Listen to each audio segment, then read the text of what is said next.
American Trail. The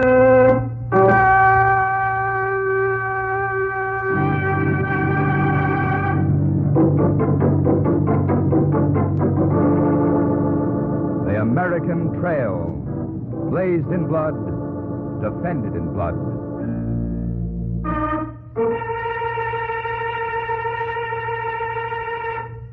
Chapter 1, Dispatch to New York. 1776. There is no longer room for hope. If we want to be free, we must fight. I repeat, sir, we must fight. An appeal to arms and the God of hosts is all that is left to us.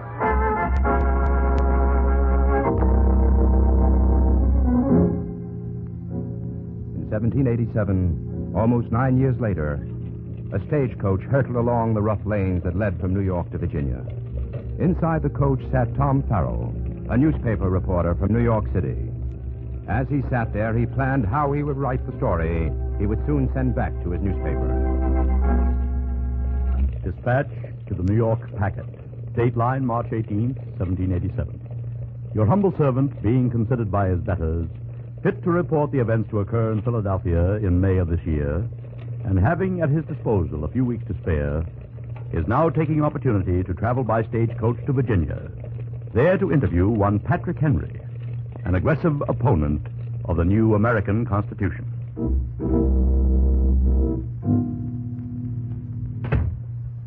Sir, do I have the honor of addressing Mr. Patrick Henry? You do. I'm Tom Farrell, sir, a journalist from New York. New York, eh?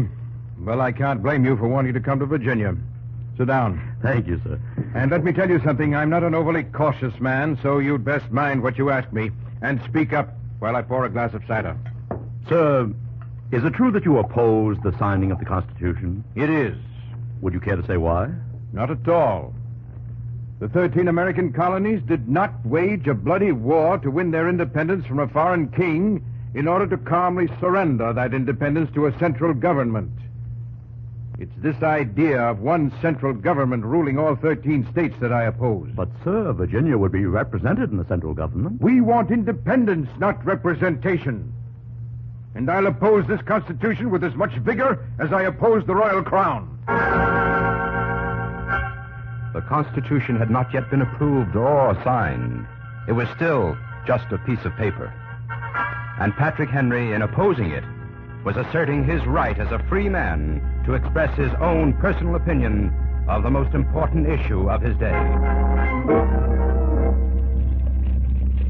On the way to Philadelphia, newspaperman Tom Farrell became friendly with one of the delegates who was also traveling to the convention where the Constitution would be debated and signed. Signed, that is, if a sufficient number of delegates approved it. Newspaperman, eh? Yes, sir. Well, what do you think about this Constitution? Well, I don't really know. You don't know. Of course you don't. Nor does anybody else in their right senses. Well, it's pretty much the first time in history that people have been able to assemble and decide for themselves what kind of government they want to live under. You can't deny that. Why do we need any government, eh? Don't you think we do? I'm from western Pennsylvania. Why should we pay taxes to anyone outside Pennsylvania? Mark my words, there's going to be a stack of trouble in Philadelphia. There'll be blood spilled. There's some being spilled now. Listen.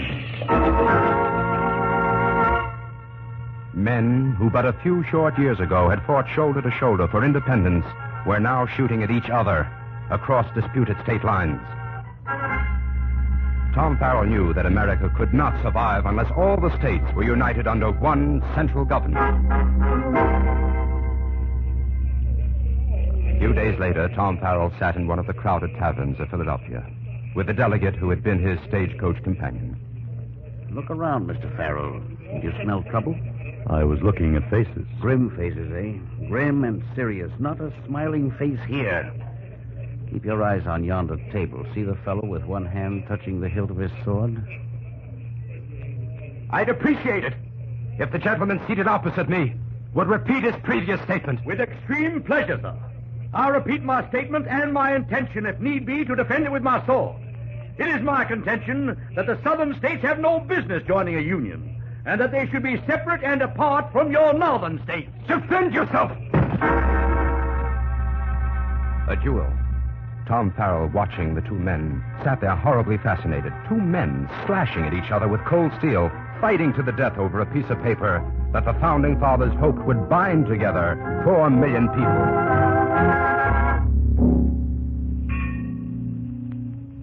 It was night, and Tom Farrell walked alone.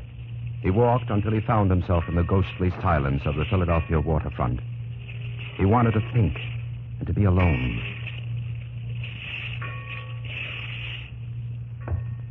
Good evening to you, sir. Huh?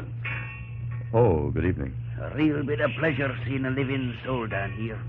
It's like a graveyard. Aye, lad. It's dead, all right. Look for yourself. American ships, a good dozen of them lying there idle, empty of cargo and their timbers rotting. But why? Why aren't they loading cargo and sailing? You should know that, lad. Foreign countries will have nothing to do with us. In their eyes, we're not a proper nation. They didn't recognize us. Now, what is General Washington going to do about that, sir? I don't know. I wish I did. What about those other fellas? Madison, Monroe, Hamilton, all the rest of them. What are they going to do about American ships lying idle? Yes, what were they going to do? These men who had framed the new Constitution. In early May, Farrell was granted an interview with a very old but a very great man who had seen more of the world than any other living American statesman of his time. So you write for a newspaper, eh, boy? Yes, sir, the New York Packet. Well, I do a little writing myself. Here, let me pour you some tea. Thank you, sir. And make yourself comfortable, Tom. Sir, I was just reflecting. When I'm married and have children, it'll be something for me to talk about. That I sat drinking tea with the great Benjamin Franklin. Oh, you better keep it to yourself. They're calling me an old fool, saying I'm in my second childhood. They say I'm too old to know what I'm doing. Confound me, Tom, I'm not a day over 80. Pardon, sir? Well, let's say 81. You look just fine, Mr. Franklin. I do, don't I? Now look at this new coat of mine. Tailored in Paris. First time I've worn it since I came back from Europe. Elegant, sir. Extremely elegant. Well, now you have some questions, I suppose. Fire away. Sir, are you satisfied with the Constitution in its present form? After all, it isn't the way you originally drafted it. No, it isn't. I must confess there are several parts of it that I don't approve. But a document of that sort cannot please everybody. When you assemble a number of men to have the advantage of their combined wisdom, you inevitably assemble with those men all their prejudices, their mistaken opinions, their local interests, and sometimes selfish viewpoints. That's very true, sir. But you know, Tom, it astonishes me to find this Constitution, with all its margins for error, so near to perfection. I believe we can build a fine nation if we follow this charter, and we must. The rest of the world is watching us. Still, not everybody seems to want it. No, it has its enemies, but the will of the majority of people must be served. The majority, not the minority, must rule this land of ours. But the will of the majority of the people did not concern the minorities who fought tooth and nail against the American Constitution. Just as today, when wicked groups in America would wreck our way of life, so in those days, there were those who were prepared to use any methods they could find to prevent the Constitution becoming law. And Tom Farrell, sitting in a tavern a few days later, was scared. Scared because all about him were men who plotted the downfall of the United States before they were united. And with him was one of these very men, the delegate he had met on the stagecoach. I've something to tell you, Mr. Farrell. Oh? Well, look who's here and just about to leave. Alexander Hamilton, mixing with the common people. Stop him and ask him what he thinks about the Constitution. Excuse me, Mr. Hamilton. Can I be of help to you? Question, sir, if you don't mind. I'm Farrell of the New York Packet. Ah, yes. What can I do for you, Mr. Farrell? Tell me, sir, do you think you'll get enough votes to make the Constitution law? I don't know. But I know this. If we fail to win support for it, America will again become a colony and be ruled over by an English viceroy. Is there anything else? No, sir. Nothing. Thank you, Mr. Hamilton. Well, it's a fine story that fellow Hamilton would have us believe. You were going to tell me something. Oh, listen to me. Me and those who think like me, we found a way to prevent the Constitution from being signed. A way to prevent it? The Constitution cannot be signed until a vote has been taken to approve what it says, you understand? I understand. Now, as you doubtless know, the vote cannot be taken unless, mind you, unless 45 members of the convention are present on the floor. I see. Yes, I think I understand. It's simple. Enough of us intend to stay away from the convention just to make sure there will never be 45 members present. So no vote will ever be taken. The Constitution will have to be tossed out. You look impressed, Mr. Farrell. Hey, here, you hold on. You mongrel and those like you. What? To oppose the Constitution is your right, but it's not your right to sabotage it. It's not your right to prevent other men from expressing themselves. You're a foul swine, sir. Your place is at the convention, and I'll be one to see you go there. Now, see here, you... Listen! Listen, all of you. We're going to need 45 delegates at the convention.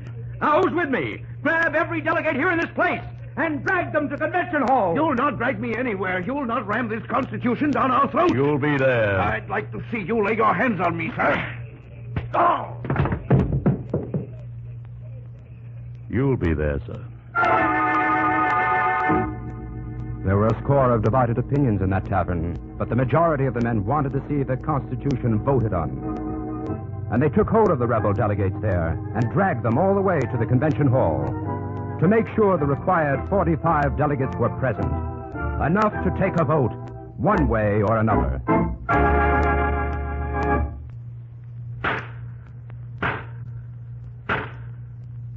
The Constitution faced life or death.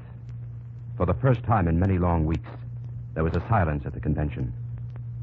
And General Washington, the man who had led American troops to victory in the Revolutionary War, faced the assembly. We who are gathered here must now determine by a vote once and for all whether or not this document, called by us the American Constitution, shall decide for this generation and all those to follow a way of life dedicated to individual liberty and the security of all the states. We who have planned it have full knowledge that it may contain mistakes, and we have accordingly left the way open for future generations to rectify any of these mistakes to suit the times in which they live. A few hours later, Tom Farrell wrote the final paragraphs of the story he would send to New York. September 17, 1787. Dateline, Philadelphia. Dispatch to the New York Packet. Your humble servant, having witnessed the conclusion of the events in this city, is able to report that the American Constitution has been approved by a majority of the delegates sent here by the 13 states. All that is now left to do is for the states themselves to ratify and make the Constitution the law of the land. My last impression of it all is the look on General Washington's face. He did not seem to know what was going on about him at the last. He stared straight ahead, and one knew what he wanted. Will this Constitution succeed in uniting this country? Will it prevail? You and I know it did. Oh, not without further warfare and human misery, but it did prevail. We are living proof of it. We who breathe the fresh air of liberty, whose fathers in every generation have stood ready to defend with their blood what we have in this country of ours. And we too stand ready. Aye, ready. And so you have heard the first chapter in the story of the American nation, brought to you by the Ladies' Auxiliary to the Veterans of Foreign Wars.